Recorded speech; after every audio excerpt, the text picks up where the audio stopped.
Iya, saya.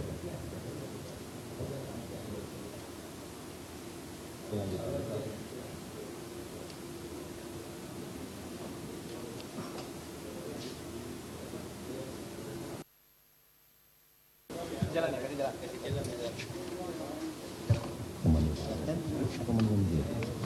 Menemenin dia.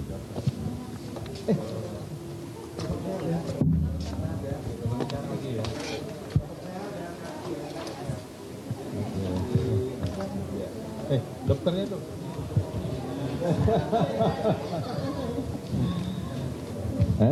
Iya.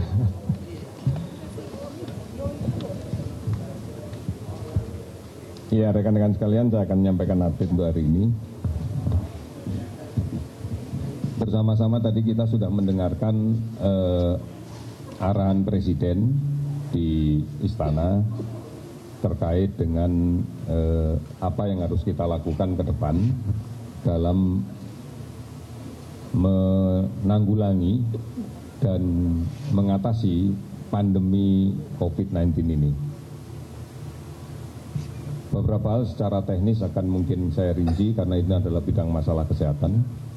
Yang pertama adalah bahwa untuk segera bisa mengendalikan penularan dan penyebaran penyakit ini, maka kuncinya hanya satu, segera temukan kasus positif di masyarakat, kemudian lakukan isolasi agar tidak menjadi sumber penularan di tengah masyarakat.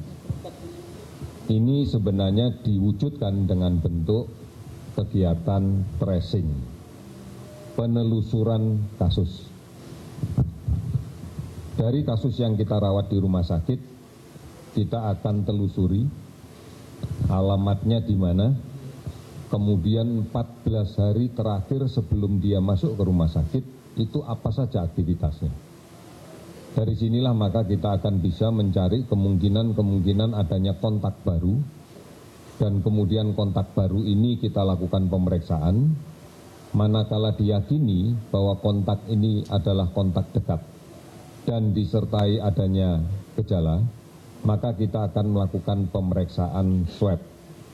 Dan manakala positif, maka kita akan karantina, kita akan isolasi.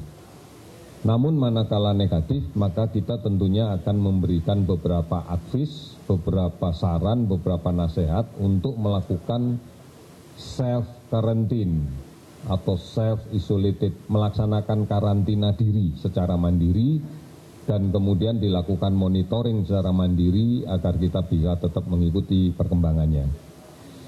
Sebagai satu contoh, pada kasus yang kita dapatkan di rumah sakit, ternyata di dalam tracingnya kita bisa meyakini bahwa dia tertular oleh kasus yang sebelumnya misalnya.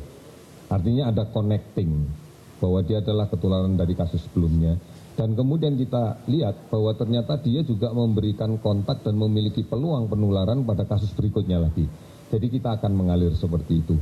Oleh karena itu maka tracing tidak lagi mengenal batas wilayah administrasi. Bisa saja pasien itu dirawatnya di DKI, wilayah administratif DKI. Tetapi pada hakikatnya ternyata dia beralamat di luar DKI. Dan kemudian dia memiliki aktivitas kontak di luar provinsi DKI dan di luar Jawa misalnya seperti itu. Maka hal ini sangat mungkin terjadi. Oleh karena ini yang menjadi penting dan harus kita lakukan. Mudah-mudahan ini bisa dipahami dan inilah menjadi upaya kita di dalam melaksanakan tracing. Sudah barang tentu dengan adanya tracing yang semakin masif, semakin gencar kita laksanakan, maka kasus positif yang kita temukan akan semakin banyak. Kasus positif yang kita temukan akan semakin meningkat. Tetapi sekarang tidak berarti bahwa semua kasus positif harus diisolasi di rumah sakit. Ada beberapa kasus positif tanpa gejala yang akan kita lakukan karantina, kita lakukan isolasi di rumahnya secara mandiri. Pedoman tentang bagaimana melaksanakan isolasi diri, pedoman tentang bagaimana melaksanakan karantina diri sudah dibuat oleh Kementerian Kesehatan dan sudah diunggah di website Kementerian Kesehatan. Ada di kemkes.go.id. Silakan, di sana ada dashboard di depan yang kita update tentang jumlah pasien yang rutin day by day.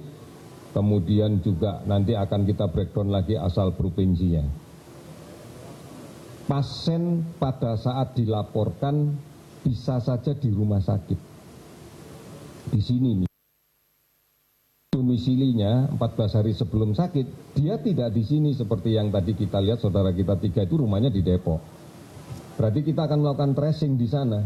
Dalam 14 hari sebelumnya ketemu siapa saja di sana. Inilah yang kemudian kita lakukan dengan tracing. Ada juga pasien yang kemudian kita ketemukan, semisal pasien yang kita temukan di Jawa Tengah. Ternyata kita yakini bahwa dia kontaknya adalah sebelum dia sampai di Jawa Tengah. Nah, kontaknya ternyata di Jakarta. Karena beberapa hari sebelumnya dia bepergian ke Jakarta dan kemudian kontak dengan kasus yang positif di Jakarta.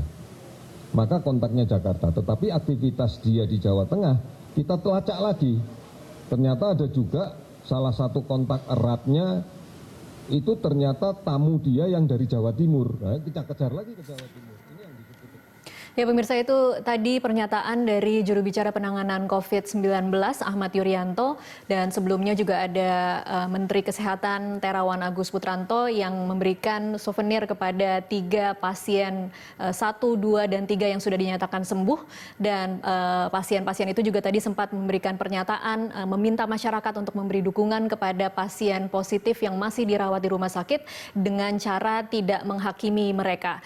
Tadi juga ada pernyataan terakhir dari Ahmad Yuryanto yang mengatakan bahwa tidak semua pasien positif COVID-19 akan dirawat di rumah sakit. Pasien positif COVID-19 yang tidak diikuti dengan gejala akan menjalani karantina mandiri. Pemirsa, demikian untuk saat ini, kami akan kembali usai jeda.